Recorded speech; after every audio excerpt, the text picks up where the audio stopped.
কাশ্মীরে সন্ত্রাসী হামলার জেরে ভারতের কড়া অবস্থানের জবাবে পাল্টা পদক্ষেপ নিয়েছে পাকিস্তানও।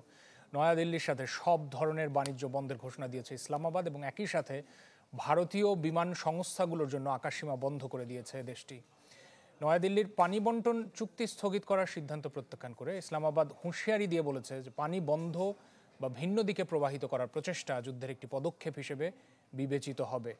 সিন্ধু চুক্তি স্থগিত সহ চলমান অস্থিরতা নিয়ে ভারতের পদক্ষেপের প্রেক্ষিতে জাতীয় নিরাপত্তা কমিটি জরুরি বৈঠকে বসেন পাকিস্তানের প্রধানমন্ত্রী শাহবাজ শরীফ সহ শীর্ষ সামরিক এবং বেসামরিক কর্মকর্তারা।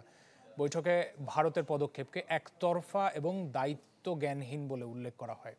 এদিকে জম্মু কাশ্মীরে সামরিক বাহিনীর চলমান অভিযানে সন্ত্রাসীদের সাথে গোলাগুলিতে এক ভারতীয় সেনা সদস্য নিহত হয়েছেন।